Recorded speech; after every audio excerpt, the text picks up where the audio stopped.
ప్రభువైన యేసుక్రీస్తు నామమున మీకు అందరికీ శుభములు తెలియజేస్తూ ఉన్నా. ఈ దినము ఇలాగ మీ మధ్య నేను ఉండుట ప్రభు చూపిన కృప కొరకే ప్రభుని ఎంతగానో స్తుతిస్తున్నా. ఈ రాత్రి ఒక ప్రత్యేకమైన ఈ కూడిక మీరు అందరికి కూడా బాగా ఎరుగుదురు. అన్న కూడా నిన్నటి దినాన ఫోన్ చేస్తూ వచ్చారు. ఈ సందర్భంలో మనం దైవ గ్రంథంలో నుండి ఈ సమయం కొరకై కీర్తనకారుడు 127వ కీర్తన 127వ కీర్తన మనము 3, 4, 5 వచనాలను కలిసి చదువుకుందాం. 127వ కీర్తన 3, 4, 5 వచనాలను కలిసి చదువుకుందాం. కుమారులు యెహోవా అనుగ్రహించు స్వాస్థ్యము, గర్భఫలము ఆయన ఇచ్చు బహుమానమే. యవ్వన కాలం మందు పుట్టిన కుమారులు బలవంతుని చేతిలోని బాణముల వంటి వారు. వారితో తన అంబుల పొది నింపుకున్న వాడు ధన్యుడు.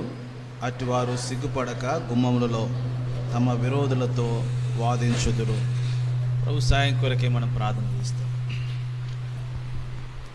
ప్రేమగలిగిన మా తండ్రి, దయగల దేవా, మీకు స్తోత్రాలు, వదన స్తుతులు చెల్లిస్తూ ఉన్నాం. ఈ రాత్రి ప్రభా ఇలాగు మమ్మను పులివెందుల నుండి కదిరి ప్రభా మీ దాసుడు అన్న జాషువను బట్టి, ఇక్కడ ఉన్న బాధ్యత గల సహోదరులు, సంఘము, పరిశుద్ధులను బట్టి మీకు స్తోత్రాలు. వారి మధ్య ఈ దినము తండ్రి మేము ఉండటానికి మీరు ఇచ్చిన కృప కొరకై స్తోత్రాలు. ముఖ్యంగా తండ్రి అన్న యొక్క కుమారుడు మా ప్రేమ కలిగిన తండ్రి అమేజ్ ఆరో కొరకై ప్రార్థన చేస్తూ ఉన్నాం. ప్రభా తను 7వ పుట్టినరోజు సందర్భంగా, అంతేకాదు సంఘం ఎడల తండ్రి అనేకమైన పరిస్థితుల గుండా మీరు తీసుకుని వచ్చి ఈనాడు వారికి అనుగ్రహిస్తూ వచ్చిన అత్యధికమైన విజయం కొరకై వారు కృతజ్ఞతగా ఇలాగు సంఘం ప్రభా వారు కృతజ్ఞత స్తుతి కూడికను కలిగి ఉండటానికి సహాయపడుతూ వచ్చారు. దేవా, ఈ రాత్రి మా గమనమునకు మీరు తీసుకుని వచ్చిన మీ పరిశుద్ధ లేఖన భాగాలు, అందరి సంగతులను ప్రభా మీరు చేరి వచ్చినటువంటి ప్రియులతో మాట్లాడుతున్నాము. ముఖ్యంగా ఈ దినము నూతన సంవత్సరంలో ప్రవేశించిన బిడ్డ కొరకై ప్రార్థన చేస్తూ ఉన్నాం. సంవత్సరమును దయా కిరీటముగా అనుగ్రహించిన మా దేవుడవు తన జాడలు సారం వెదజల్లి మీదికి ఎదిగి ఫలించినట్లు ప్రభా మీరు సహాయం చేయమని ప్రార్థన చేస్తూ ఉన్నాం.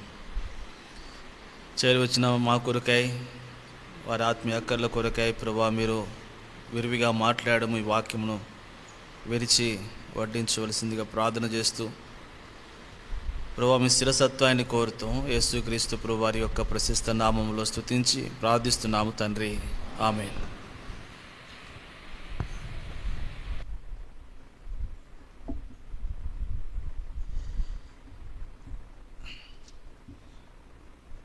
నూట 27వ కీర్తన 3, 4, 5 వచనాలు. ఇది యాత్ర కీర్తన, సొలొమోను రాస్తా వచ్చాడనేది మనకు తెలుసు. ఈ దినము ప్రత్యేకంగా చిన్న బిడ్డ తాను ప్రభు మరొక నూతన సంవత్సరంలోనికి ప్రభు తాను ప్రవేశపెడతా వచ్చాడు కనుక తనకే కాదు చేరి వచ్చినటువంటి మనకు కూడా ఆశీర్వాదకరంగా ఈ మాటలు ఉండినట్లు కొంత సమయం మనం వాక్యమును ధ్యానించే వారిగా ఉంటాం. మనం చదివినటువంటి 127వ కీర్తన 3 ఈ వచనాలలో కుమారులు యెహోవా అనుగ్రహించు స్వాస్థ్యము, తెలుగులోనేమో కుమారులు అని రాయబడింది, కానీ ఇంగ్లీష్ వెర్షన్లో children are and heritage from lord అని ఉంది. కాబట్టి అక్కడికి వచ్చేసరికి పిల్లలు అన్నారు, అంటే కుమారులు కావచ్చు, కుమార్తెలు కూడా కావచ్చు. కుమారులు యెహోవా అనుగ్రహించు స్వాస్థ్యము అంటే పిల్లలు ప్రభు ఇచ్చినటువంటి స్వాస్థ్యము, లేకపోతే బహుమానము, లేకపోతే వారిని వారసత్వం, హెరిటేజ్ అన్నాడు కదా ఇంగ్లీష్లో. హెరిటేజ్ ఫ్రమ్ ద లార్డ్ అన్నాడు. వారసత్వము, లేకపోతే స్వాచ్ఛము, లేకపోతే బహుమానము అని. కాబట్టి పిల్లలను దేవుడు మనకు వారసత్వముగాను, స్వాచ్ఛముగాను, బహుమానముగాను ఇస్తాడు అని. అదే 3వ వచనంలో మనం చూస్తున్నాం. కాబట్టి నేను మొదటి తలంపును అక్కడే మీకు జ్ఞాపకం చేస్తాను. ప్రభు మనకు ఎవరిచ్చినా కూడా కుమారులే కాదు, కుమార్తెలే కాదు, పిల్లలు అనేది, పిల్లలు అని పిలువబడతా వచ్చారు. కాబట్టి పిల్లలు ప్రభు మనకు అనుగ్రహించేటువంటి స్వాచ్ఛము, బహుమానము, వారసత్వము అని. అంటే మనకు అనుగ్రహించబడుతున్నటువంటి పిల్లలు కేవలం ప్రభు మాత్రమే మనకు అనుగ్రహిస్తాడు అని దైవ గ్రంథంలో 2-3 ఆ మాటలు పలకటం మనం చూస్తాం. యాకోబు ఆ మాటను పలుకుతూ వచ్చాడు. 33వ అధ్యాయము ఆదికాండము 33వ అధ్యాయము 5వ వచనం చదువుతాం. చదవగలిగిన వారు చదివేయండి. యేసేవు కనులెత్తి ఆ స్త్రీలను, పిల్లను చూచి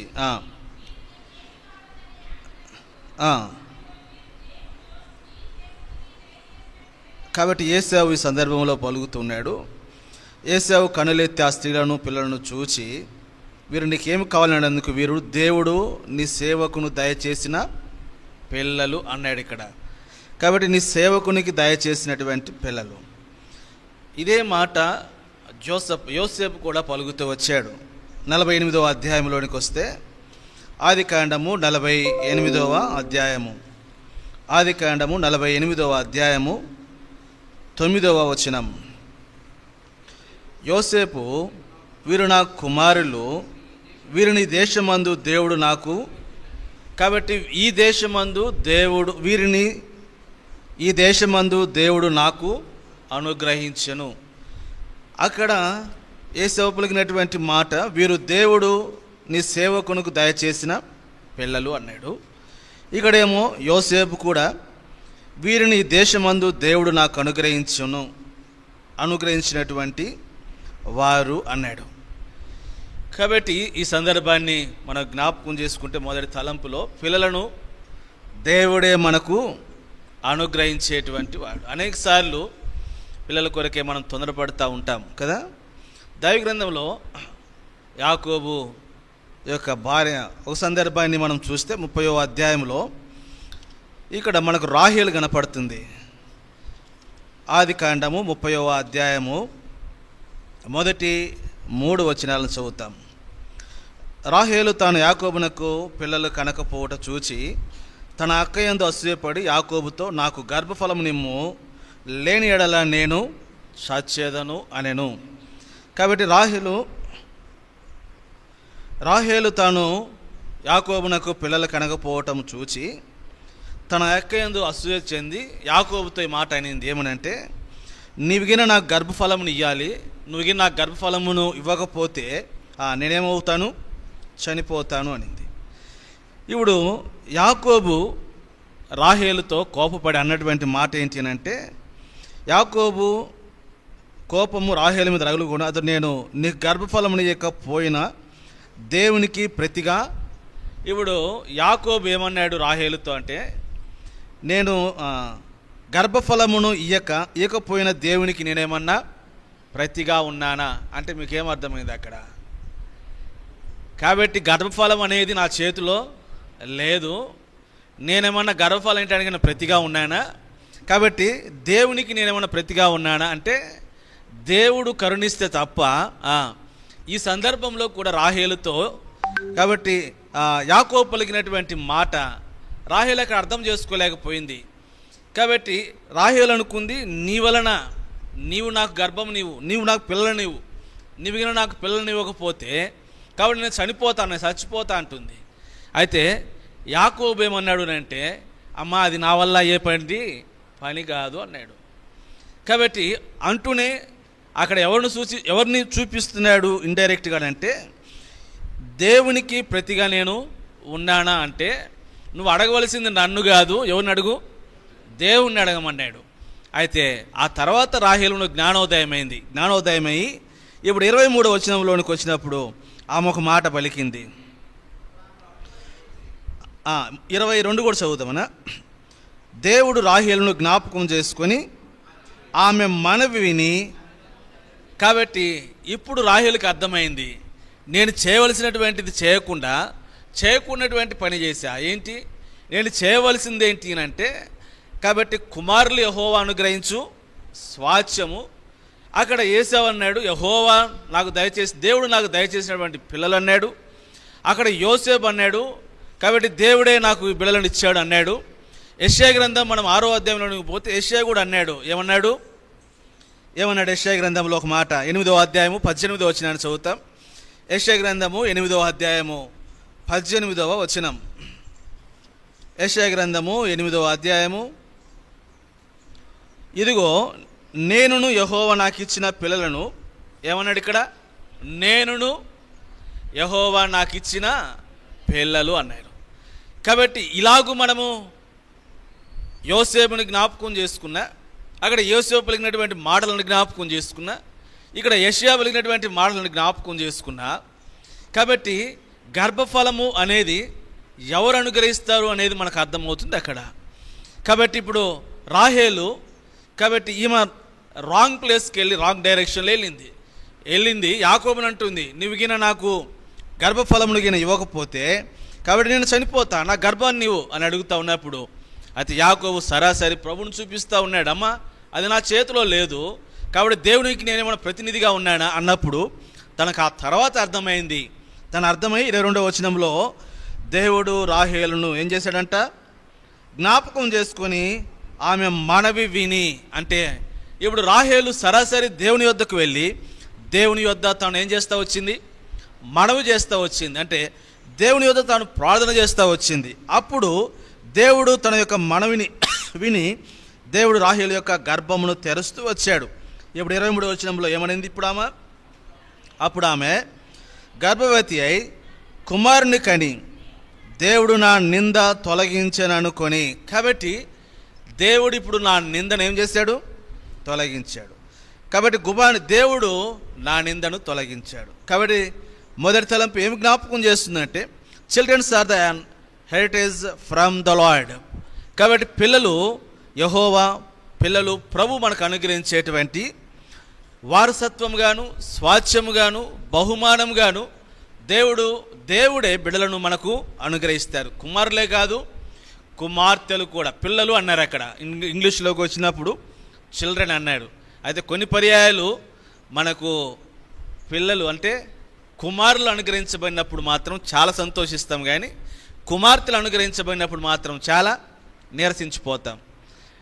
కాబట్టి నేను రాజమండ్రిలో పరిచయం చేస్తున్నప్పుడు అక్కడ ఒక బ్రదర్ ఉన్నాడు, రైల్వేలో జాబ్ చేస్తూ ఉన్నాడు. రైల్వేలో జాబ్ చేస్తున్నటువంటి తనకి మ్యారేజ్ అయింది. మ్యారేజ్ అయిన తర్వాత సిస్టర్ తాను కన్సీవ్ అవుతా వచ్చింది. తాను ఇంకా డెలివరీ టయానికి వచ్చారు. తాను థియేటర్లోకి వెళ్ళక ముందు నాకు ఫోన్ చేశాడు, అన్న సిస్టర్ ఇట్లా డెలివరీ అవుతూ ఉంది, ప్రార్థన చేయనంటే ఫోన్లో ప్రార్థన చేస్తే నేను మళ్ళీ చెప్పాయా, డెలివరీ అయిన తర్వాత మళ్ళీ నాకు ఏ విషయం తెలియచేయంటే సరేనా అన్న అన్నాడు. సరే వెళ్ళారు. మార్నింగ్ 10 o'clock ఆ సమయం అనుకుంటా. ఈవినింగ్ 5 వరకు కూడా నాకు ఫోన్ చేయలే కదా, ఈవినింగ్ 5 వరకు కూడా ఫోన్ చేయలే. అయితే ఏంటో ఇంత సమయం ఫోన్ చేయలేదని ఈవినింగ్ 5కి నేను చేసా ఫోన్. నేను ఫోన్ చేస్తే ఫోన్లో నీరసంగా మాట్లాడుతున్నాడు. ఎట్లా అన్న డెలివరీ అయిందన్నా అన్నాడు. అయ్యే అంత నీరసంగా మాట్లాడుతున్నావు ఏంటయ్యా అని అంటే, డెలివరీ అయిందయ్యా అన్న, అయితే పాప పుట్టిందన్న అంట. ఏమంట, పాప పుట్టిందంట, అందుకని నీరసించిపోయాడు కదా. కాబట్టి either it is male or female. కాబట్టి ఎవరైనా సరే వీరిని దేవుడు మనకు రివార్డ్ బహుమానంగా ఇస్తాడు. కాబట్టి దేవుడు మనకు పిల్లలను బహుమానంగాను స్వాస్థ్యముగాను వారసత్వముగాను ఇస్తాడు. అందుకే కీర్తనకారుడు 113వ కీర్తన 9వ వచనంలో ఏమన్నాడు, 113వ కీర్తన 9వ వచనం, 113వ కీర్తన 9వ వచనం. ఆయన సంతులేని దాన్ని ఇల్లాలుగాను, కుమారుల సంతోషం గల తల్లిగాను చేయును. కాబట్టి దేవుడు ఏం చేయవాడంట? సంతులేని దాన్ని ఇల్లాలుగాను, కుమారుల సంతోషం గల తల్లిగాను చేస్తాడు. అది రాహేలు విషయంలో మనం చూస్తాం. కాబట్టి రాత్రి మొదటి తలంపు ఇదికే నేను మీ జ్ఞాపకం చేస్తూ ఉండగా, కాబట్టి 127వ కీర్తన దేవుడు ఏం చేయగలడో జ్ఞాపకం చేస్తున్నాడు. కుమారులు యెహోవా అనుగ్రహించు స్వాస్థ్యము అంటే బిడ్డలను దేవుడే మనకు అనుగ్రహించేవాడు. అంటే దేవుడు సంతులైనటువంటి దానిని ఇల్లాలుగాను, కుమారుల సంతోషం గల తల్లిగాను చేయనటువంటి వాడు కేవలము దేవుడు మాత్రమే అనేది మన యొక్క మనసులో మనం ఉంచుకునే వారిగా ఉంటాం. కాబట్టి దేవుడు మనకు పిల్లలను కాబట్టి ఎందుకు అనుగ్రహించేవాడిగా ఉన్నాడు అంటే వారిని మనకు వారసత్వముగా, స్వాస్థ్యంగా, బహుమానంగా ఇస్తాడు.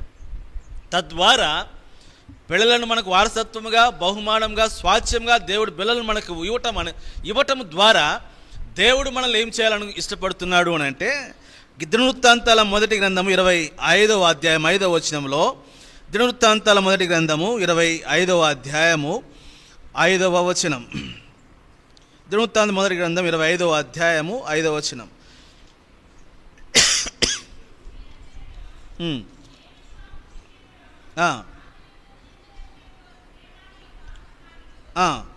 హేమాను సంతతిని గొప్ప చేయుటకై దేవుడు హేమానునకు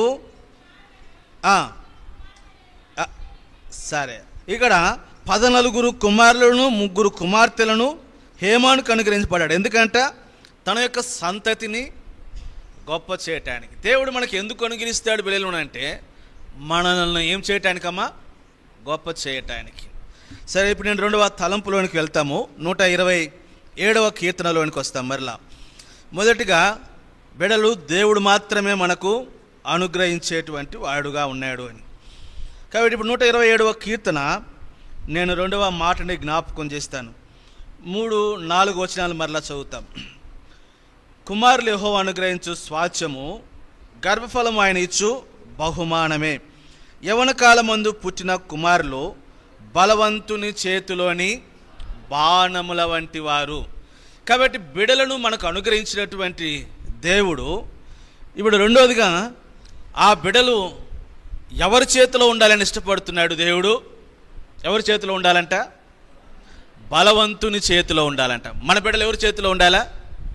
బలవంతుని చేతిలో ఉండాలా.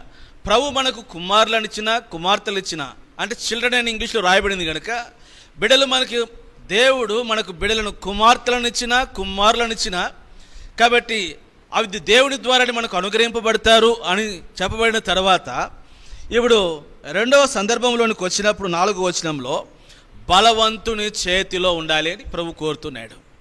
కాబట్టి దైవగ్రంథంలో బలవంతుడు అన్నప్పుడు దైవగ్రంథంలో 2 బలవంతులు ఉన్నారు. ఎంతమంది బలవంతులు ఉన్నారు?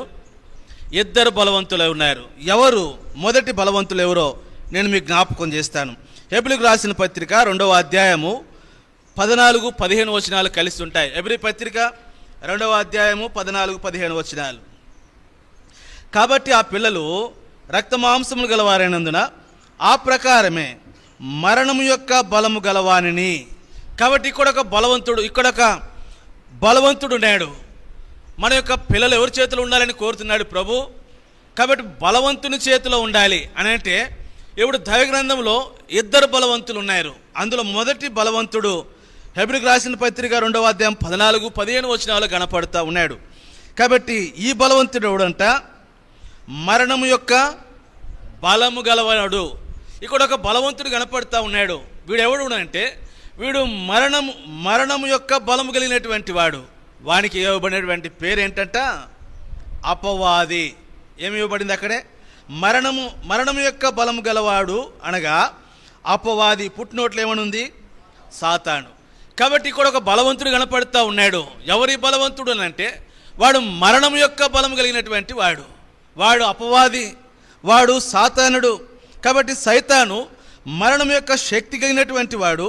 కాబట్టి ఆదాము హవ్వలను వాడు పాపములో పడవేయటము ద్వారా వాడు మరణాన్ని ఈ లోకంలోనికి తీసుకొని వచ్చాడు.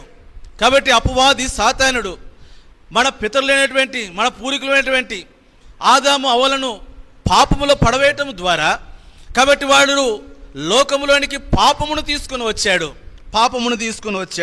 కాబట్టి ఈ పాపము చివరికి దేన్ని తీసుకుని వచ్చింది? మరణమును తీసుకుని వచ్చింది. మన రోమిలికి రాసిన పత్రిక మనకు తెలిసినటువంటి మాట 5వ అధ్యాయంలో చదువుతాం కదా. ఇట్లుండగా ఒక మనిషిని ద్వారా పాపము ద్వారా మరణమును లోకములోనికి ఎలాగూ ప్రవేశించనో, ఈనాడు మరణము అందరికీ సంప్రాప్తమైంది. ఈ బలవంతుడు ఈనాడు లోకములోనికి ఏం తీసుకుని వచ్చాడు అంటే, బలవంతుడు వాడు పాపమును తీసుకుని వచ్చాడు.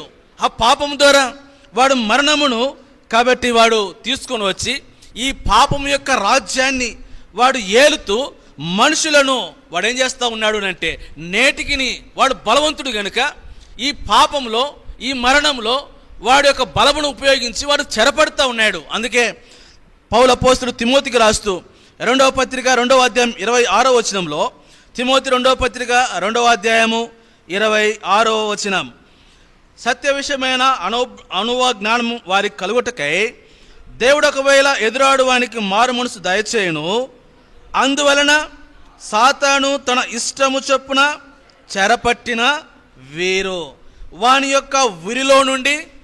కాబట్టి ఇక్కడ అన్నాడు, సాతాను తన ఇష్టము చొప్పున ఈనాడు మానవుని చెరపడుతూ ఉన్నాడు. వాడు బలవంతుడైనటువంటి మానవుడు. వాడి ద్వారా మన పూర్వీకుల నుంచి వాడు పాపమును తీసుకుని వచ్చాడు. ఆ పాపము ద్వారా వాడు మరణమును తీసుకుని వచ్చాడు. ఈ మరణమును నేటికిని భూమి మీద ఏలుబడి చేస్తూ ఉంది. నేటికిని మరణం యొక్క బలము కలిగినటువంటి వాడు కనుక మానవుణ్ణి ఆ పాపములో బంధించి వాడు చెరపట్టినటువంటి వాడే వాడు ఈ మరణం యొక్క ఉరిలోనికి మానవుని తీసుకుని వచ్చాడు. ఈ రాత్రి ప్రియ సహోదరి సహోదరుడా, నువ్వు ఇంకా ఈ పాపం యొక్క, ఈ బలవంతుని యొక్క చేతిలో నువ్వు ఉన్నట్లయితే, కాబట్టి ఆ బలవంతుడు చివరికి నేను ఎక్కడ తీసుకుని వెళతాడు అంటే, ఆ పాపము అది మరణంలోనే తీసుకుని వెళుతుంది. ఆ మరణమే దైవ గ్రంథంలో రాయబడి ఉంది కదా, అది 2వ మరణము. కాబట్టి అది అగ్నిగంధకములతో మండు గుండం. పాపం వల్ల వచ్చు జీతం ఏంటంటే మరణము. అదేంటి అంటే అది అగ్నిగంధకములతో మండు గుండమని రాయబడతా ఉంది. కాబట్టి దానిలో నుంచి తప్పించువాడు భూమి మీద ఎవరు కూడా లేడు. కారణం ఏంటి అంటే వాడు అంత బలమైనటువంటి వాడు. వాని యొక్క చెర నుండి, వాని యొక్క ఉరి నుండి కాబట్టి ఎవరు కూడా మానవుని తప్పించటానికి ఎంత మాత్రము కూడా సాహసించలేడు, చేత కాదు. వాడు కూడా భూమి మీద బలవంతుడైనటువంటి వాడు. కాబట్టి అందుకే రోమపత్రిక 6:23లో ఆ మాట చదువుతాం. ఏమని చదువుతామనంటే, పాపం వలన వచ్చు జీతము ఏమని? మరణము. ఇది 2వ మరణం. ప్రకటన గ్రంథకర్త 21వ అధ్యాయము 8వ వచనంలో చివరి భాగంలో అన్నాడు కదా, అది 2వ మరణం. పెద్ద లిస్ట్ ఇచ్చాడు. ఆ లిస్టులో చివరిని అన్నాడు, ఇది 2వ మరణం. ఎట్లుంటుందంటే ఈ 2వ మరణం, ఆ మాట మాత్రం చదువుతాం. 20వ అధ్యాయము 14వ వచనం. 20వ అధ్యాయం 14వ వచనం ప్రకటన గ్రంథం 20:14. మరణమును మృతుల లోకమును అగ్నిగుండములో పడవేయబడెను. ఈ అగ్నిగుండము 2వ మరణం. ఈ రాత్రి ఇది అగ్నిగుండం, ఇది వేతన పడినటువంటి స్థలం. కాబట్టి ఇది ఇక్కడ అగ్ని ఆరదు, పురుగు సావదు, యుగాయుగములు బాధ సంబంధమైనటువంటి పొగ అక్కడ లేపబడుతూ ఉంది.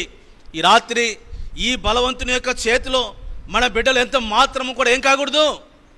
కాబట్టి ప్రభు కోరుతుంది ఈ బలవంతుని చేతిలో కాదు ఉండాలని. ఈ రాత్రి బలవంతుని చేతిలో నువ్వు చిక్కుబడ్డావా? ఈ పాపంలో నువ్వు చిక్కబడ్డావా? ఈ పాపము నిన్ను చివరికి పట్టుకుంటుంది. సంఖ్యాకాండం 32:23 ప్రకారం నీ పాపము నిన్ను ఏం చేస్తుంది? ఒక దినం నిన్ను పట్టుకుంటుంది. కాబట్టి ఈనాడు పాపంలో బంధింపబడినటువంటి సహోదరుడా, కాబట్టి ఇంకా నువ్వు పాపం నుంచి విడుదల పొందకపోతే ఆ పాపం ఒక దినాన్ని నిత్య నరకాగ్నికి నాశనానికి తీసుకుని వెళ్ళక మునిపే నేడే కాబట్టి ఆ ఉరిలో నుండి నువ్వు ఆ పాపం యొక్క, ఆ బలవంతుని యొక్క చేతిలో నుండి ఇప్పుడు మానవుడిని బయటికి తీసుకురావాలి. అందుకోసమే మరొక బలవంతుడు అవసరమయ్యాడు. అందుకోసం ఎవరు అవసరమయ్యాడమ్మా? ఈ బలవంతుని చేతిలో నుండి మానవుడు తప్పించుకో జాలడు. అందుకోసమని ఈయన కంటే మరింత బలవంతుడు అవసరమైనాడు. కాబట్టి ఈ బలవంతుడు ఎవడు? 2వ బలవంతుడు. యెషయా గ్రంథము 9వ అధ్యాయము, యెషయా గ్రంథము 9వ అధ్యాయము 6వ వచనం.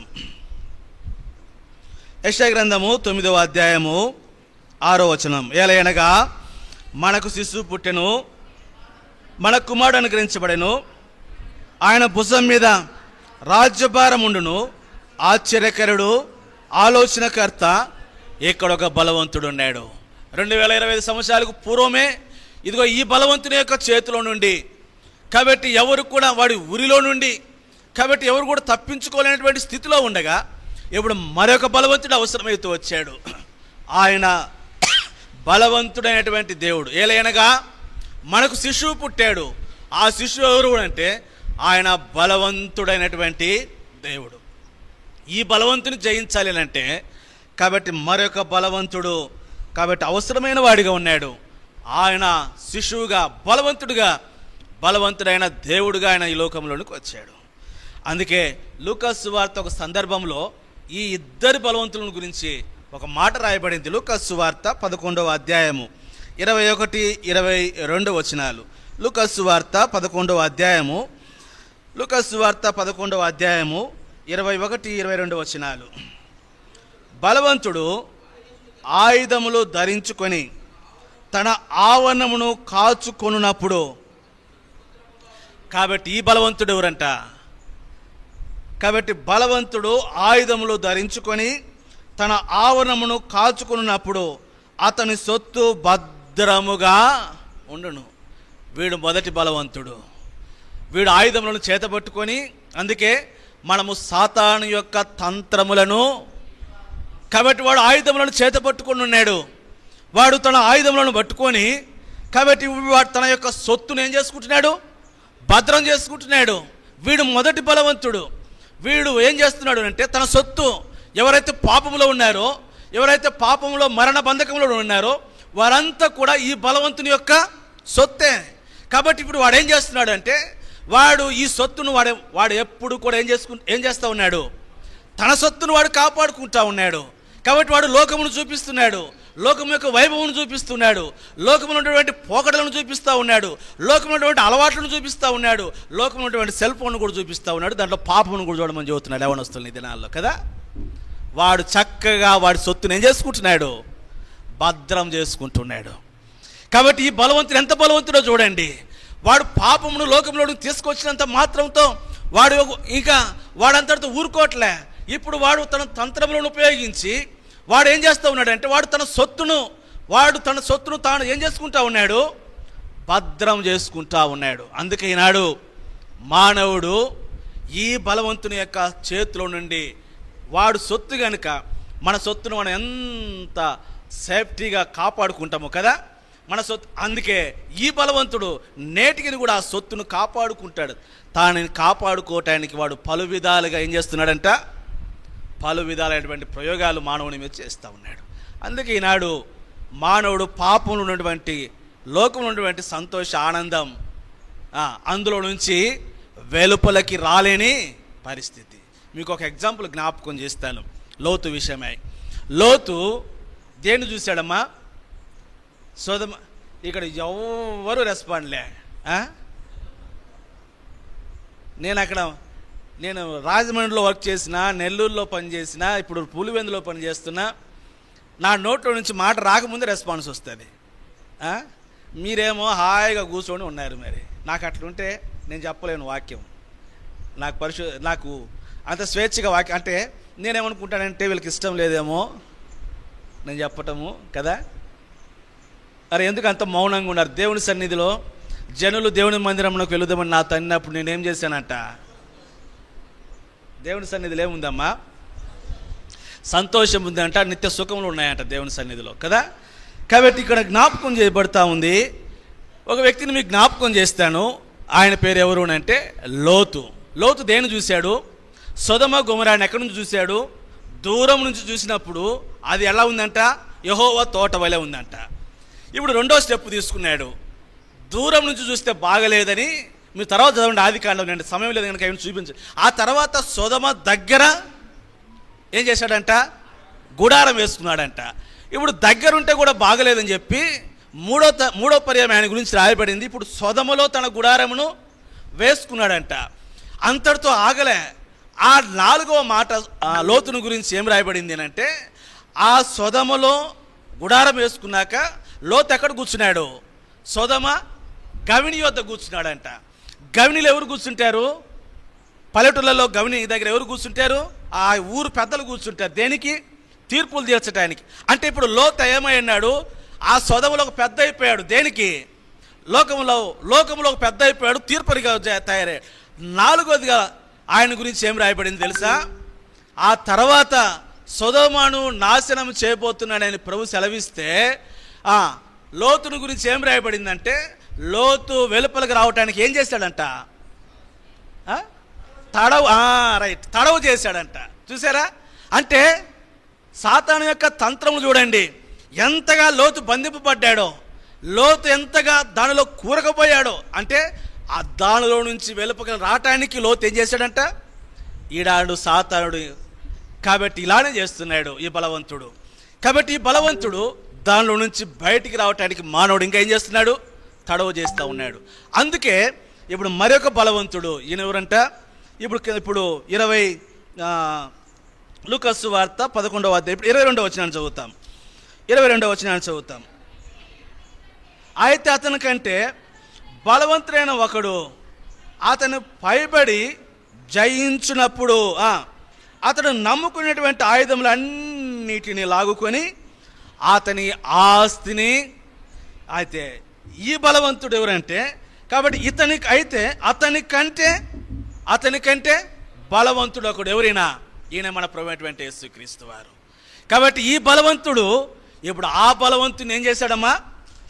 జయించినటువంటి వాడిగా ఉన్నాడు. పౌలపోస్తులు రోమిలికి రాస్తూ రోమపత్రిక 8వ అధ్యాయము 2వ వచనంలో, రోమపత్రిక 8వ అధ్యాయము 2వ వచనం, క్రీస్తు యేసునందు జీవమునిచ్చు ఆత్మ యొక్క నియమము పాప మరణముల నియమము నుండి నన్ను విడిపించెను. కాబట్టి ఈ బలవంతుడు ఏం చేస్తూ వచ్చాడంటే, పాప మరణముల నుండి నన్ను విడిపించెను. ఎంత గొప్ప బలవంతుడు ఈ రాత్రి. కాబట్టి ఈ బలవంతుడు ఈ మరణము నుండి నిన్ను విడిపించడానికి ఈ గొప్ప బలవంతుడు నీ కొరకై ఉండగా, కాబట్టి నిన్ను ఆ మరణము నుండి విడిపించడానికి, ఆ బలవంతుని యొక్క చేతిలో నుండి విడిపించడానికి మరొక బలవంతుడు ప్రభువైనటువంటి యేసుక్రీస్తు వారు ఆయన లోకంలోనికి వచ్చిన వాడై ఆ బలవంతుణ్ణి ఈ బలవంతుడు ఏం చేశాడంట? జయించినటువంటి వాడిగా ఉన్నాడు. దేన్ని జయించాడు? వాడు మన మీదకు తీసుకొచ్చినటువంటి ఆ మరణమును తాను జయిస్తూ వచ్చాడు. పౌలపోస్తుడు కొరింథీయులకు రాస్తూ కొరింథీ మొదటి పత్రిక 15వ అధ్యాయము 54వ వచనంలో ఆ మాటను చూస్తాం. కొరింథీ మొదటి పత్రిక 15వ అధ్యాయము 54వ వచనం. ధరించుకున్నప్పుడు ఈ మత్యమైనది అమర్త్యతను ధరించుకున్నప్పుడు విజయమందు మరణము మిరింగబడెను. కాబట్టి మన మీద ఉంచబడినటువంటి మరణమును ఈ బలవంతుడు ఏం చేశాడంట? మిరింగి వేస్తూ వచ్చాడు. అంతేకాదు, ఇంకో మాట ఉంది. తిమోతికి రాస్తూ పౌలపోస్తలుడు 2వ పత్రికలో ఏమన్నాడు? ఆ మరణమును దేవుడు 1:10 నిరర్ధకము చేస్తూ వచ్చాడు.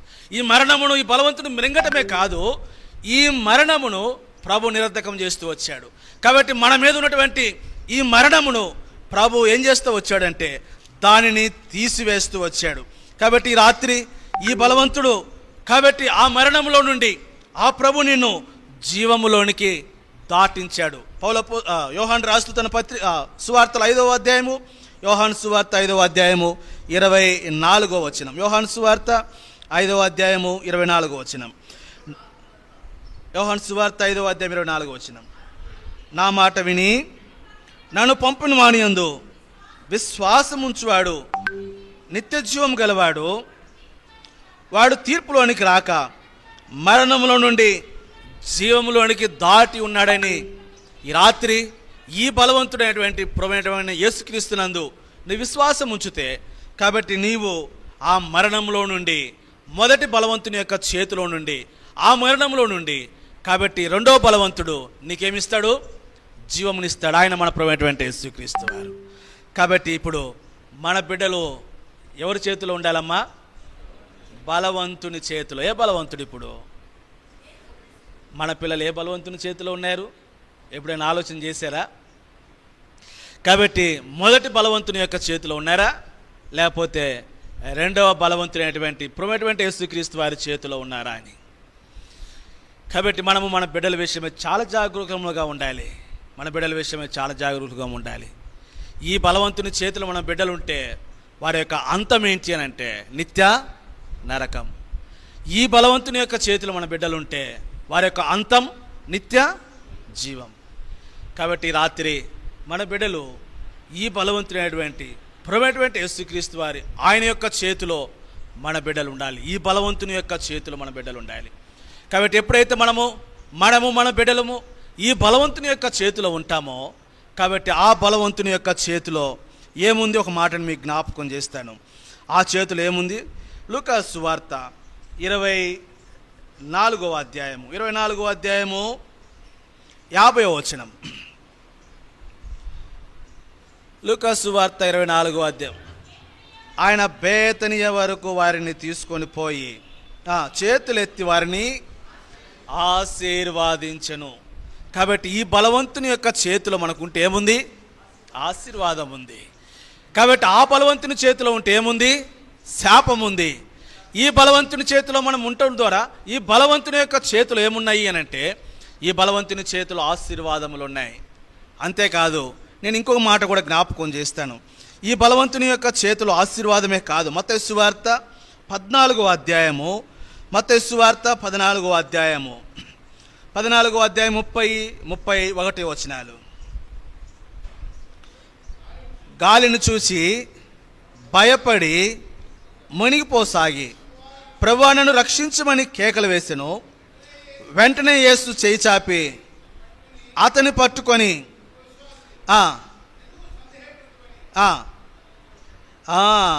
కాబట్టి రెండవదిగా ఈ బలవంతుని యొక్క చేతి ఏమున్నాయి ఈ బలవంతుని చేతిలోనంటే ఇక్కడ అన్నాడు, గాలిని చూచి ఏమైపోయాడంట పేతురు? భయపడి మునిగిపోసాగాను.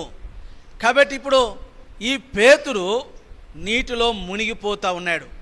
కాబట్టి తన ప్రయాణం బాగానే సాగింది ఉన్నట్లు ఉండి, కాబట్టి తన యొక్క ఆ గమనమును, ఆ గురిని, లేకపోతే తన యొక్క దృష్టిని తాను మరల్చుకుంటూ వచ్చాడు.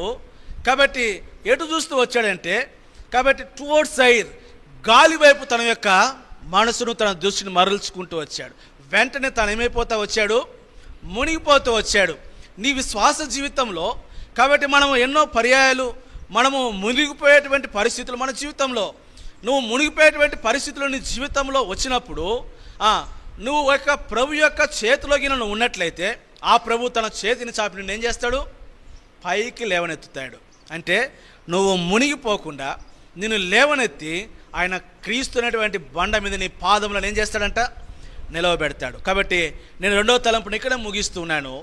ఈ బలవంతుని యొక్క చేతిలో మనం ఉండుట మనకు ఆశీర్వాదకరము. ఈ బలవంతుని యొక్క చేతిలో మనం ఉండుట కాబట్టి దేవుడు మనము పైకి లేవనెత్తి మనలను స్థిరపరిచేటటువంటి వాడిగా ఉంటాడు. నేను మూడవ తలంపుని జ్ఞాపకం చేసి ముగించడానికి ప్రయత్నం చేస్తాను. 127వ కీర్తనలోనికి మరలా వస్తాం. 127వ కీర్తన ఈవిడ మరొక మాటని 4వ వచనాన్ని మరలా చదువుతాం. యవన కాలం ముందు పుట్టినటువంటి కుమారులు బలవంతుని చేతిలోని బాణముల వంటి వారు. కాబట్టి నేను మూడవ మాటని జ్ఞాపకం చేస్తున్నా. కాబట్టి ఒకటి, నేను కుమారులు ప్రభువే అనుగ్రహిస్తాడు, దేవుడే మనకు అనుగ్రహించేటువంటి వాడు అని. రెండవదిగా ఆ కుమారులు ఎవరి చేతిలో ఉండాలంట? బలవంతుని చేతిలో ఉండాల. అది మనకు ఆశీర్వాదము, అది మనల్ని స్థిరపరుచున్నది అని ప్రభు యొక్క హస్తములు, చేతులు. ఇప్పుడు మూడవ తలంపులో బలవంతుని చేతులు ఎట్లుండాలంట? బాణములుగా ఉండాలంట, యారోగా. కాబట్టి అన్న యొక్క కుమారుని పేరు కూడా అదేనంట. ఏంటది? Amaze arrow. రాత్రి అన్న ఫోన్ చేసినప్పుడు అడిగాను, అన్న బాబు పేరు ఏంటంటే అన్న ఆ పేరు చెప్పాడు. ఏ పేరు అంటే అమేజ్ యారో అన్నాడు. నేను కొత్తగా వింటున్నాను, నేను ఎక్కడ వినలే ఆ పేరు కదా. Amaze arrow. యారో అంటే ఏంటమ్మా? అందుకే ఆ పదం ఇక్కడ ఉపయోగించబడింది. కాబట్టి మన బలవంతుని చేతిలో బాణముల వంటి వారు అని. కాబట్టి బాణములు అనేటువంటి మాట అక్కడి నుంచి నేను ఒక 5 తలంపులు చిన్నవిగా జ్ఞాపకం చేసి నేను ముగిచ్చేస్తాను. ఈ బాణములు సరే, బాణములు ఇక్కడ మనం ఒక 5 తలంపులు ఇక్కడ జ్ఞాపకం చేసి నేను ముగిస్తాను. కాబట్టి ఈ బాణములు ఎవరికి సూచనగా ఉన్నాయో సమూయేలు 2వ గ్రంథము 22వ అధ్యాయము, సమూయేలు 2వ గ్రంథము 22వ అధ్యాయము, సమూయేలు 2వ గ్రంథము 22వ అధ్యాయము 22వ అధ్యాయం 15వ వచనాన్ని చదువుతాం.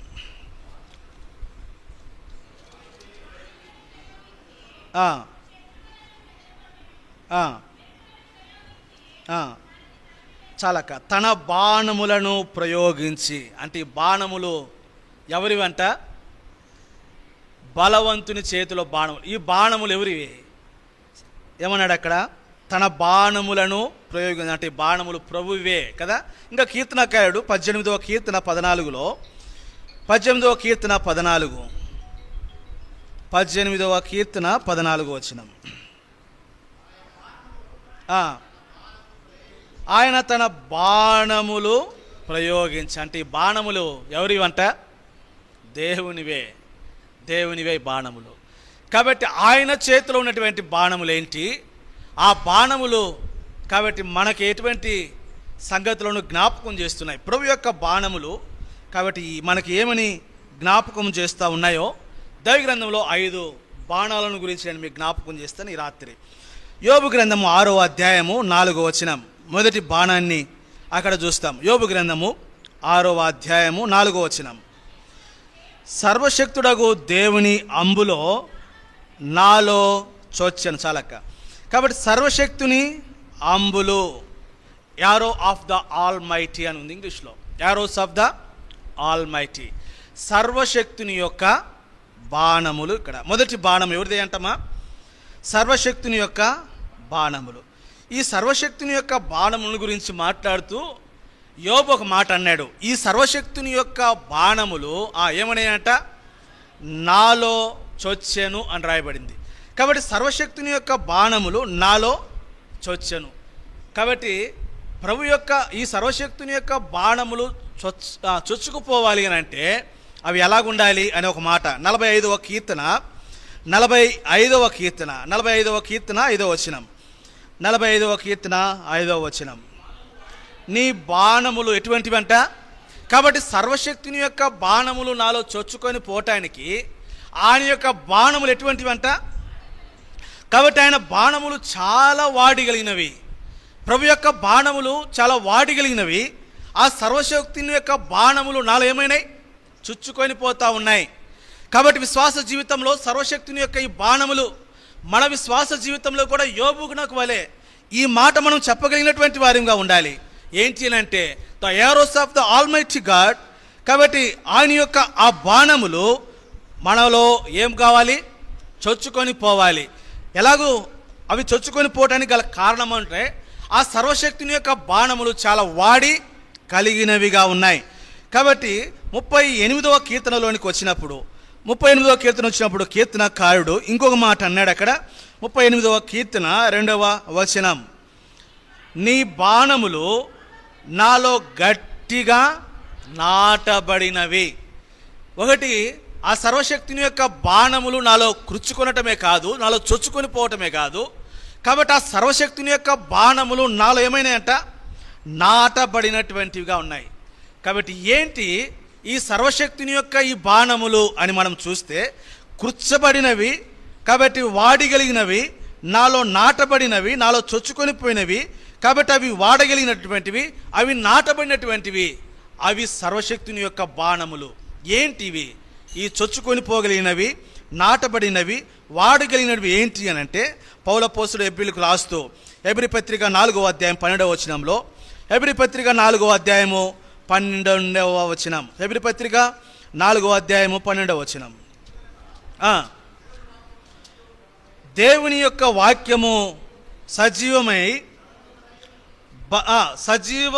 బలము గలదై రెండంచులు గల ఎటువంటి ఖడ్గము కంటెను వాడిగా ఉండి. కాబట్టి సర్వశక్తిని యొక్క బాణములు నాలో చొచ్చుకొని పోయినవి, అవి వాడిగలిగినటువంటి బాణములు అని చెప్పటంలో, కాబట్టి ఈ సర్వశక్తిని యొక్క ఈ యొక్క బాణములు ఏంటి, వాడిగలిగినటువంటివి ఏంటి అని అంటే ఆయన యొక్క ఏంటి అంటే ఆయన యొక్క వాక్యము.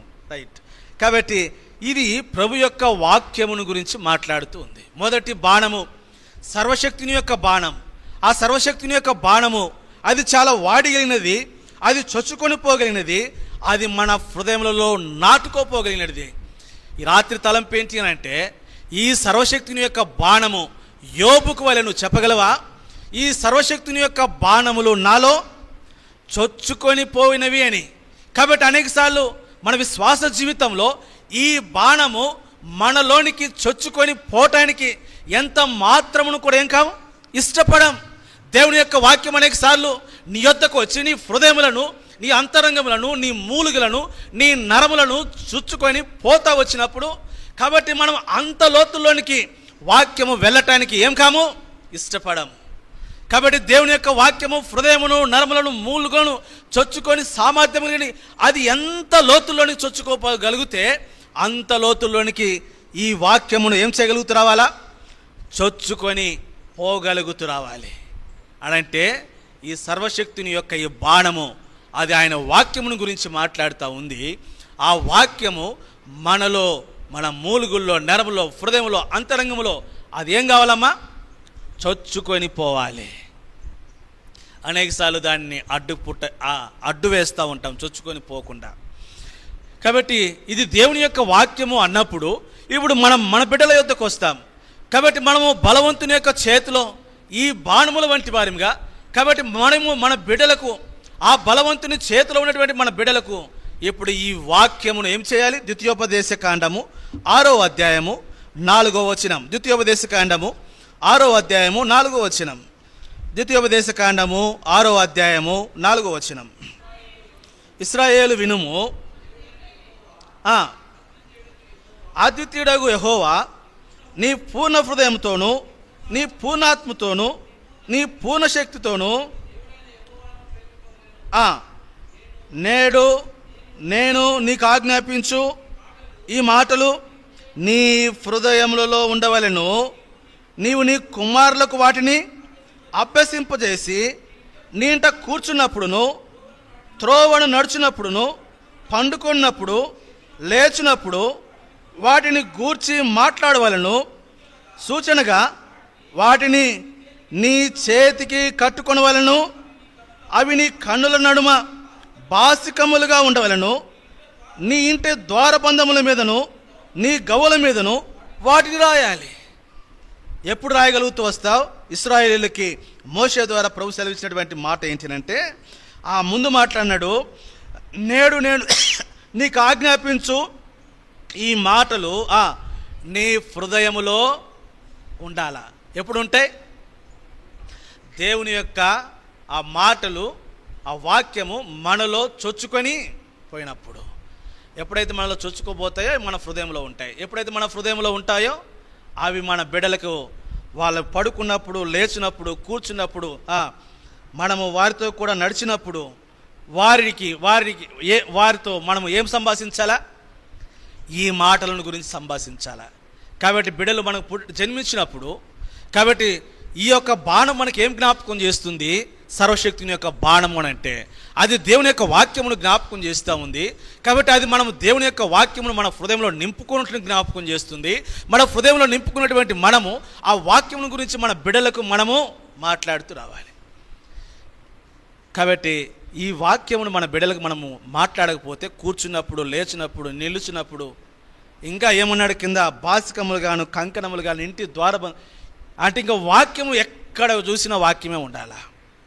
ఎంఐ గ్రామ ప్రజలు వారు ఎంఐ గ్రామం నుంచి ప్రయాణమే వెళుతున్నప్పుడు వారు ఏం చేస్తూ వచ్చారు? వారు మాట్లాడుకుంటున్నప్పుడు, ఈ సంగతులు నీకే తెలియవా అంటే, ఏం సంగతులు చెప్పాయా అన్నాడు ప్రభు. అంటే ఇవి నజరేయుడైన యేసును గూర్చిన సంగతులే. మనం మన బిడ్డలతో ఏం మాట్లాడాలి అంటే వాక్యమును గురించే మాట్లాడాలి. కాబట్టి ఎప్పుడైతే మనము వాక్యమును గురించి మనం మాట్లాడుతూ వస్తామో, కాబట్టి ఆ వాక్యము ఆ బిడ్డలలో ఏం చేస్తుంది? అపోస్తుల కార్యములు 20వ అధ్యాయము 32వ వచనం. అపోస్తుల కార్యములు 20వ అధ్యాయము 32వ వచనం. ఇప్పుడు దేవునికి ఆయన కృపావాక్యమునకు మిమ్మును అప్పగించుచున్నాను. ఆయన మీకు క్షేమాభివృద్ధిని. కాబట్టి దేవుని యొక్క వాక్యము మనకేం కలిగిస్తుందమ్మా? క్షేమాభివృద్ధిని కలగచేస్తూ ఉంది. అంతేకాదు, ఇంకొక మాట జ్ఞాపకం చేస్తాను. 119వ కీర్తన 9లో ఏమన్నాడు? క్షేమాభివృద్ధితో ఆగిపోదు దేవుని యొక్క వాక్యము. 119వ కీర్తన 9వ వచనం, దేని చేత తమ నడుకును శుద్ధిపరచుకుందరు అంటే ఆ వాక్యము ఆ బిడ్డల యొక్క నడవడికను ఏం చేస్తుంది? సరి చేస్తుంది. దేవుని యొక్క వాక్యము క్షేమాభివృద్ధిని ఇవ్వటమే కాదు, దేవుని యొక్క వాక్యము మన యొక్క బిడ్డల యొక్క నడవడికను ఏం చేస్తూ ఉంది? సరి చేస్తూ ఉంది. ఆ తర్వాత లోకంలో ఒక సామెత ఉంది కదమ్మా, చేతులు కాలినాక ఏం చేస్తామంట? మనమేమో మన బిడ్డలతో దేవుని గురించి వాక్యం గురించి మాట్లాడాక వారు మార్గం తప్పిపోయిన తర్వాత ఎంత ప్రలాపించి ఏడుస్తామో, రొమ్ములు కొట్టుకుంటాము కదా. వాడు తప్పిపోయాడన్నా, ఆమె తప్పిపోయిందన్న, మార్గం తప్పిపోయిందన్న, అట్లయిపోయిందన్న, ఇట్లా అయిపోయింది. కాబట్టి వారితో నువ్వు సంభాషించవలసినటువంటి సమయంలో సంభాషించకపోతే, కాబట్టి వారిని ఆ వాక్యము నీకు క్షేమాభివృద్ధిని ఇవ్వదు. రెండోది, ఆ వాక్యము ఏమిస్తుందంట?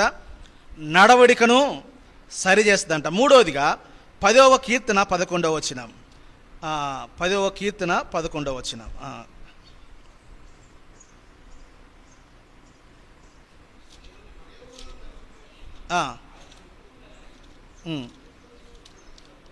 అన్నా అది కాదన్నా, ఒక మాట.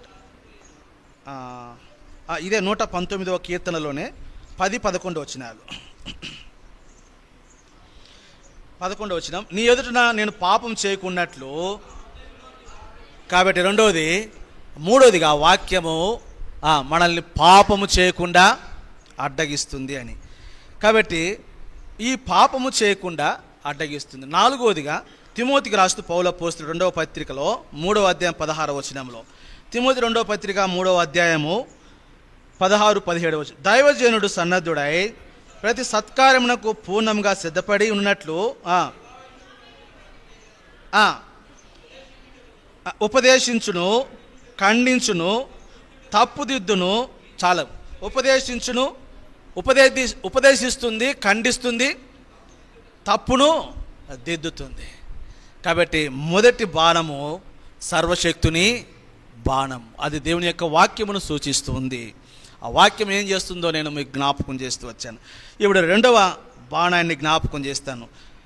7వ అధ్యాయము కీర్తనకారుడు, 7వ కీర్తన 12-13 వచనాలు. 7వ కీర్తన 12-13 వచనాలు. 7వ కీర్తన 12-13 వచనాలు. ఒకడును మలిన ఎడల ఆయన తన ఖడ్గమును పదును పెట్టును, తన విల్లు ఎక్కుపెట్టి దానిని సిద్ధపరచి ఉన్నాడు. దాన్ని ఇక్కడ ఒక మాట, తన విల్లు ఎక్కుపెట్టి దానిని 13 వచనాన్ని కూడా చదువుతామక్క. వాని కొరకు మరణ సాధనములను సిద్ధపరిచి ఉన్నాడు, తన అంబులను అగ్ని బాణములుగా. కాబట్టి ఆ బాణము ప్రభువే అన్నప్పుడు మొదటి బాణము సర్వశక్తుని బాణము అని. రెండవదిగా ఇది ఏ బాణం అంట? తన అంబులను అగ్ని బాణములుగా చేశాడంట. అంటే యారో ఆఫ్ ఫైర్, అగ్ని బాణం, ప్రభు యొక్క బాణములు. రెండవదిగా ఏంటంట? అగ్ని బాణములంట. కాబట్టి ఏం జ్ఞాపకం చేస్తున్నాయి ఈ అగ్ని బాణములు? మనం ఇక ఆదికాండం 3వ అధ్యాయం 24 వచనంలోనికి వెళ్ళినప్పుడు అక్కడ ఆదామును ఏదోలో నుంచి వెలుపలకి బయటికి త్రోసివేసిన తర్వాత అక్కడ ఏం చేస్తా వచ్చాడు? 24 వచనం, ఆదామును వెళ్ళగొట్టి ఏదేను తోటకు తూర్పు దిక్కున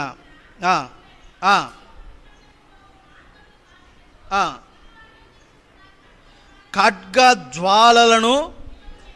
కాబట్టి అటు ఇటు జీవము మార్గమును కాచుటకు అటు ఇటు తిరగటానికి ఏముందంట అంటే అగ్ని జ్వాల ఏం చేస్తుంది? ఆ ఏదైనా తోటను చుట్టూ కూడా కాపలగా కాయుతూ, అంటే కాస్తూ ఉంది అని. ఇంకా కొంచెం మనకు అర్థం కావాలి అంటే రాజుల 2వ గ్రంథంలోనికి వస్తాం. రాజుల 2వ గ్రంథము 6వ అధ్యాయము 17వ వచనం. రాజుల 2వ గ్రంథము 6వ అధ్యాయము, యెహోవా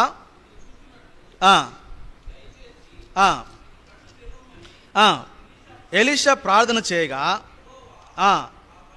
ఆ పనివాని కండ్లను తెలవజేసిన గనుక పర్వతము, అగ్ని, గుర్రముల చేత, రథముల చేతను ఇప్పుడు ఎలీషా చుట్టూ ఏముంది? ఇప్పుడు అగ్ని ఉంది. ఏదైనా చుట్టూ ఏముంది? అగ్ని కాల్చుటకు అగ్ని జ్వాలలు అన్నాడు అక్కడ.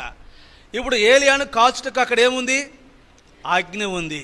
కాబట్టి యారో ఆఫ్ ఫైర్ ఏం జ్ఞాపకం చేస్తుంది అని అంటే, కాబట్టి ఈ బాణములు ప్రభు అయినప్పుడు, కాబట్టి ఆయన యొక్క అగ్ని బాణములు ఇవి. కాబట్టి సాతాను యొక్క అగ్ని బాణాలు కూడా ఉన్నాయి, ఆ తర్వాత వేరే విషయం. కాబట్టి ఇది తన యొక్క అగ్ని బాణములను జ్ఞాపకం చేస్తూ ఉన్నప్పుడు, కాబట్టి ఎవరైతే తన చేతిలో ఉంటారో వారికి దేవుడు ఎట్లా ఉంటాడంట? అగ్ని బాణములుగా ఉంటాడు అని అంటే, యెహోవా తన ప్రజల చుట్టూ తానేం చేస్తూ ఉంటాడు అని అంటే, తాను కాపుదలగా ఉంటాడు. అది ప్రభు యొక్క కాపుదలను, ప్రభు యొక్క భద్రతను మనకు జ్ఞాపకం చేస్తూ ఉంది. యోహాను సువార్త 10వ అధ్యాయము 28వ వచనంలో ప్రభు స్వయముగా ఒక మాట పలుకుతూ వచ్చాడు, గొర్రెల విషయమై మాట్లాడుతూ. యోహాను సువార్త 10వ అధ్యాయము 28వ వచనం.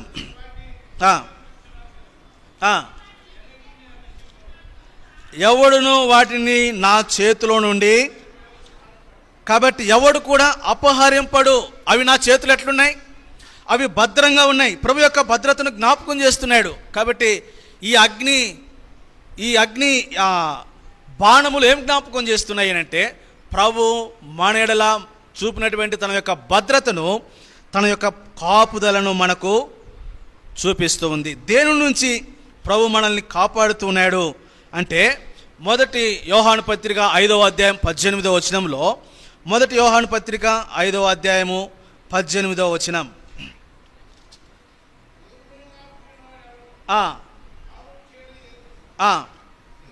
దేవుని మూలంగా పుట్టినవాడు తను భద్రము చేసుకును గనుక, అంటే దేని నుండి మనల్ని భద్రపరుస్తుంది? దుష్టుని నుండి ప్రభు మనల్ని నిత్యము భద్రపరుస్తున్నాడు. కాబట్టి దుష్టుడు ఇంకను, కాబట్టి ఏ విధము చేతనైనను వాడు ఏర్పరచబడిన వారిని సైతము వాడు మోసపుచ్చాలని, వాడిని పాడు చేయాలని మన విశ్వాస జీవితంలో వాడు ఇంకనూ పొంచి ఉన్నాడు. ఎక్కడైనా సరే దేవుడు తన యొక్క బిడలను వాడు మోసగించేందుకు కొరకై, వాడు పాడు చేసేందుకు కొరకై, వాడు ఈ కంచెను తొలగించి వాడిని డిస్ట్రాయ్ చేయడానికి శత్రువును ఇంకనూ ప్రయత్నం చేస్తూ ఉండగా, కాబట్టి దేవుడు తన యొక్క చేతిలో ఉన్నటువంటి తన యొక్క బిడలకు ఈయన ఎట్లా ఉంటాడు అంటే అగ్నిబాణం వలె ఉంటాడు. అంటే వాడి చుట్టూ ఆయన కంచె వేస్తాడు, వాడి చుట్టూ ఆయన కాపుదలైన భద్రతను ఆయన అనుగ్రహించేటువంటి వాడు. అంటే వాడు శత్రువు సాతానుడు వాడిని ముట్టకుండా ప్రభు వాడిని భద్రపరిచేటువంటి వాడిగా ఉంటున్నాడు అని. కాబట్టి ఇలాగున ఈ యొక్క ఈ అగ్ని బాణములు ఏమి జ్ఞాపకం చేస్తున్నాయి అంటే, ఎవరైతే ప్రభు యొక్క చేతిలో ఉంటాడో వారికి ప్రభు అగ్ని బాణములుగా ఉంటాడు అంటే, వారిని ప్రభు భద్రపరిచి కాపాడుతాడు. ప్రభు తన చిన్న బిడ్డను కూడా నూతన సంవత్సరంలో ప్రవేశపెట్టాడు. ప్రభు గత సంవత్సరం అంతా కూడా అగ్ని బాణం వల్ల తాను భద్రపరుస్తూ కాపాడుతూ వచ్చాడు. ఈ నూతన సంవత్సరంలో కూడా ప్రభు అలాగూ అగ్ని బాణం వలె బిడను తన చుట్టూ ఉండి తనను భద్రపరిచి ప్రభు తనను కాపాడేటువంటి వాడిగా ఉండాలి అని. కాబట్టి అంతేకాదు, మొదటిగా మనము ఆ వాక్యం ద్వారా, కాబట్టి ఆ వాక్యం యొక్క ఆ క్షేమాభివృద్ధిని మొదటి తలంలోనే జ్ఞాపకం చేసినట్లు, అట్టి క్షేమాభివృద్ధిని దేవుడు ఆ చిన్నపేటకి ఈ సంవత్సరం ఇచ్చినట్లు నేను 3వ బాణాన్ని జ్ఞాపకం చేస్తాను. హబక్కూ గ్రంథం 3వ అధ్యాయం 11వ వచనం. హబక్కూ గ్రంథము 3వ అధ్యాయము 11వ వచనం. హబక్కూ గ్రంథము 3వ అధ్యాయము 11వ వచనం.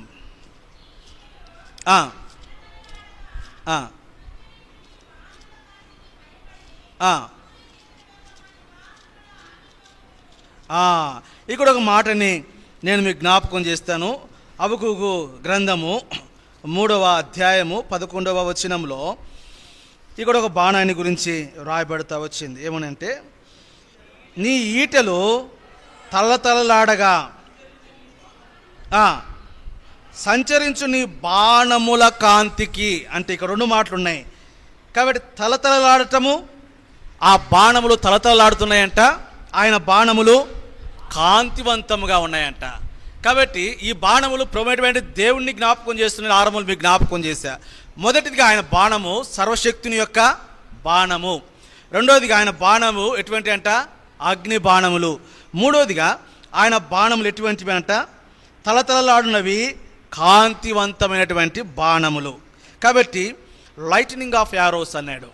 కాబట్టి ఎటువంటి బాణములు అనంటే, కాబట్టి అవి కాంతివంతమైనటువంటి తలతలలాడినటువంటి బాణములు, ప్రభు యొక్క బాణములు. అందుకే జకర్యా గ్రంథము 9వ అధ్యాయము 14వ వచనంలో చాలా స్పష్టంగా రాయబడతా వచ్చింది అక్కడ ఈ మాట. జకర్యా గ్రంథము 9వ అధ్యాయము 14వ వచనం.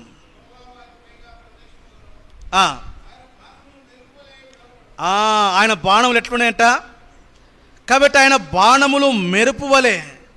కాబట్టి యెహోవా వారికి పైగా ప్రత్యక్షమును, ఆయన బాణములు మెరుపు వలె వెడవబడుచు ఉన్నాయి. కాబట్టి ప్రభు యొక్క బాణములు మూడవది ఎటువంటివేనంటే కాంతివంతమైన, మెరుగుపెట్టినటువంటి, ప్రకాశవంతమైనటువంటి బాణములు. కాబట్టి ఈ బాణం ఏంటినంటే, కాబట్టి యారో ఆఫ్ లైటనింగ్, లేకపోతే లైట్ ఆఫ్ యారోస్ అని రాయబడింది. కాబట్టి ఈ బాణం ఏమి జ్ఞాపకం చేస్తూ ఉంది అని అంటే, కాబట్టి ఈ బాణమునకు ఈ కాంతి, ఈ మెరుగు, ఈ ప్రకాశం ఎట్లా వచ్చింది అనే మాట నేను మీకు జ్ఞాపకం చేస్తాను. యెషయా గ్రంథము 49వ అధ్యాయము 2వ, ఈ మెరుపు, ఈ కాంతి, ఈ లైటనింగ్ ఈ బాణమునకు ఎట్లా వస్తుంది?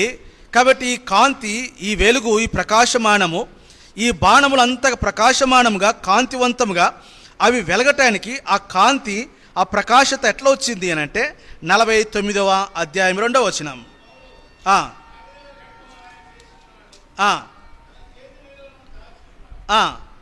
నన్ను మెరుగుపెట్టిన అంబుగా చేసి తన అంబుల పొదిలో మూసిపెట్టి నా నోరు వాడిగల ఖడ్గముగా ఆయన చేసి ఉన్నాడు. నన్ను ఏం చేశాడంట? మెరుగు పెట్టాడంట. నన్ను ఏం చేశాడు? ఇంత కాంతివంతంగా, లేకపోతే ఇంత మెరుగినటువంటిదిగా ఈ బాణం ఉండటానికి గల కారణము, కాబట్టి అది దానిని ప్రభు ఏం చేశాడంట? మెరుగు పెట్టాడంట. కాబట్టి మూడవ బాణము ఏమి జ్ఞాపకం చేస్తుంది మనకు అనంటే, ఆయన చేతిలో ఉన్నటువంటి మనము ప్రకాశమానముగా, కాబట్టి కాంతివంతంగా మనము ఉండాలి అన్న సంగతిని మనకి ఈ బాణము జ్ఞాపకం చేస్తుంది.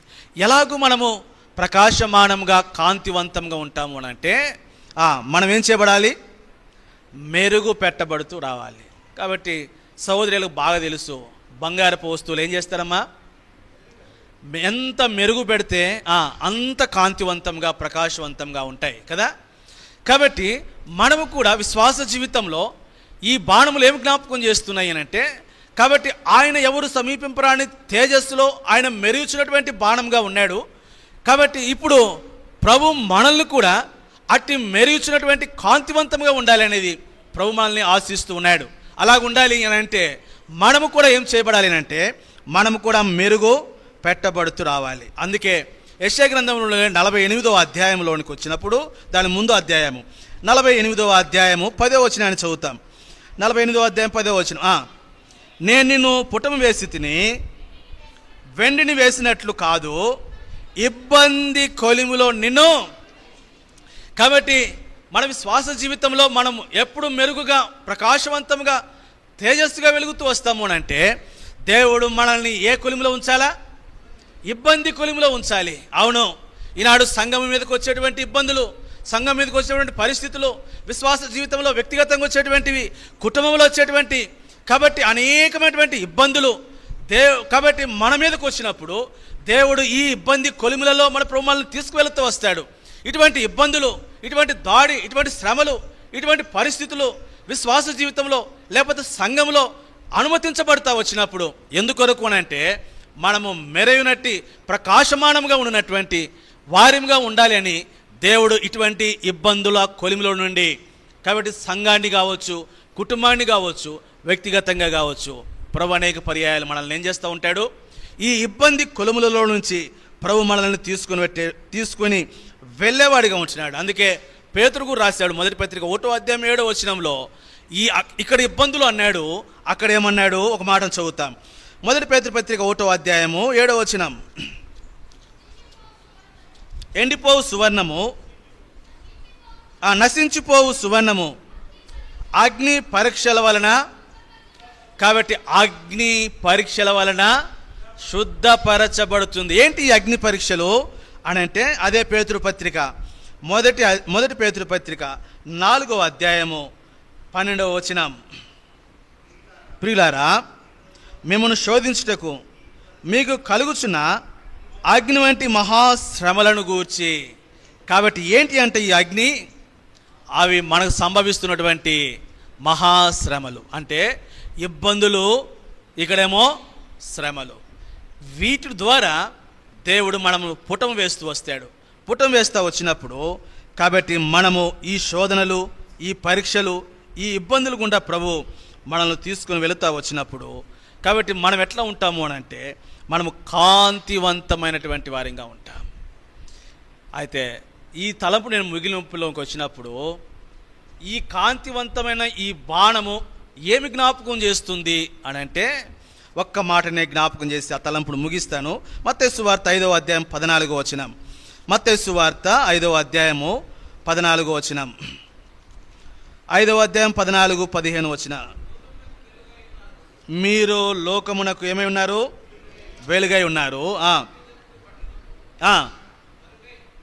ఉండనేరదు మనుషులు.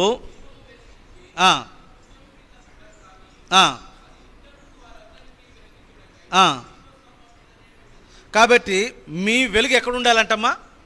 అనేకులకు వెలుగిచ్చినట్టు ప్రకాశమానంగా కనపడినట్లు ఆ దీపమును ఎక్కడ ఉంచాలంట? కాబట్టి మనం అనేకులకు ప్రకాశమానంగా ఉండినట్లు దీపస్తంభం మీద పెట్టేటువంటి వెలుగు వల్ల ప్రకాశమానంగా ఉండినట్లు కింద ఏమంటాడు ఇప్పుడు? మనుషులు మీ సత్క్రియలను చూచి. అంటే ఇది ఏమి జ్ఞాపకం చేస్తుంది అని అంటే అది మన యొక్క సాక్ష్యమును చూపిస్తుంది. అది మన యొక్క సాక్ష్యమును అంటే ఈ కాంతివంతమైనటువంటి ఈ బాణములు అది మన యొక్క సాక్ష్యమును మనకు సూచిస్తుంది. అవును, మన విశ్వాస జీవితంలో కాబట్టి ప్రభు యొక్క చేతిలో ఈ బాణములుగా ఉన్నటువంటి ప్రభు యొక్క బాణములుగా ఉన్నటువంటి మనము కాబట్టి ఆయన ఎట్లా ప్రకాశమానంగా ఆయన గొప్ప మంచి సాక్ష్యం పొందాడు. ఎవరి ద్వారా సాక్ష్యం పొందాడు? ఒకటి, ఎవరైతే ఆయన సిలువ వేస్తూ వచ్చాడో ఆ యూదా ఇస్కరియోతు ఏమన్నాడు అంటే, ఇదిగో ఆ నీతిమంతుణ్ణి అప్పగించి నేను పాపం చేశాను అన్నాడు. రెండవదిగా ఎవరు సాక్ష్యం ఇచ్చారు? ఆయనను తీర్పిస్తున్నటువంటి పిలాతు అన్నాడు. కాబట్టి ఆ పిలాతు యొక్క భార్య అనింది ముందు, ఏమనింది? ఆ నీతిమంతుని జోలికి వెళ్ళొద్దనింది. ఇప్పుడు పిలాతు అన్నాడు, ఈయనలో నాకు ఏ నేరము దోషము కనపడట్లేదని. కాబట్టి ఆయన నీతిమంతుడు. ముగ్గురు ఆయన గురించి ఏమిచ్చారు? కాబట్టి ఆ యారో అది ప్రభు యొక్క యార, అది ఆయన యొక్క సాక్ష్యమును జ్ఞాపకం చేస్తూ ఉండగా ఆయన యొక్క చేతిలో ఉన్నటువంటి ఆయన ఎట్టి సాక్ష్యమును పొందాడో మనము కూడా అట్టి సాక్ష్యమును పొందవలసినటువంటి వారముగా ఉన్నాము అనే విషయాన్ని మనకి ఇక్కడ జ్ఞాపకం చేస్తూ ఉంది. అందుకే ప్రభు అయినటువంటి దైవ గ్రంథంలో ఒక్క మాటని జ్ఞాపకం చేస్తాను. తిమోతికి రాస్తూ పౌలు అపోస్తలుడు ఆ మాటని జ్ఞాపకం చేస్తూ వచ్చాడు. తిమోతి మొదటి పత్రిక 3వ అధ్యాయము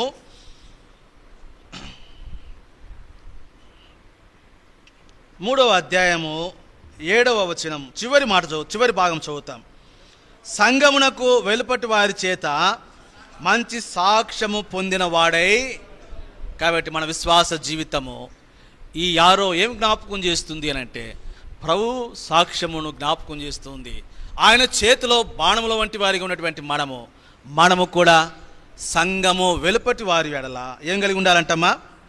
కాబట్టి సంఘము వెలుపటి వారి ఎడల మంచి సాక్ష్యమును కలిగి ఉండాలంట. 3వ పత్రికలోనికి వచ్చినప్పుడు యోహాను 3వ పత్రికలో 12వ వచనంలో ఒక మాటను చదువుతాం. యోహాను 3వ పత్రిక 12వ వచనం.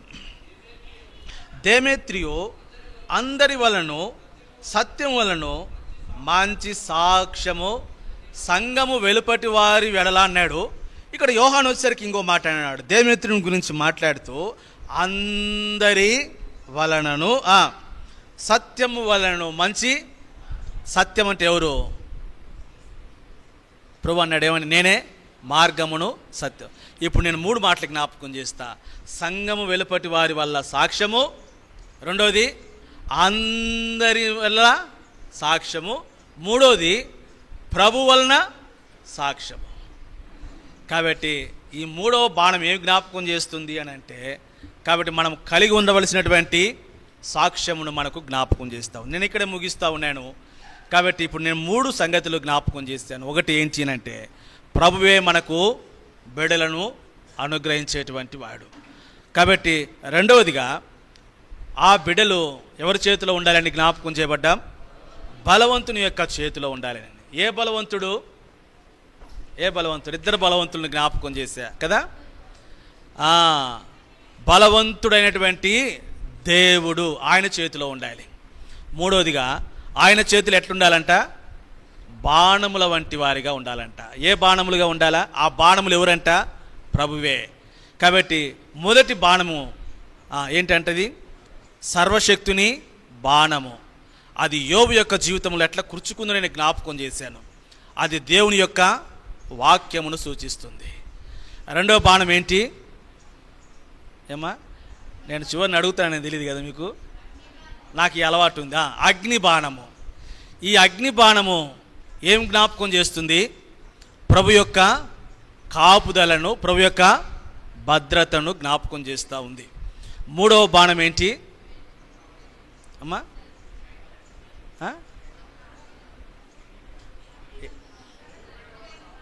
ఏమా ఏంట? మూడవ బాణము ఏమా?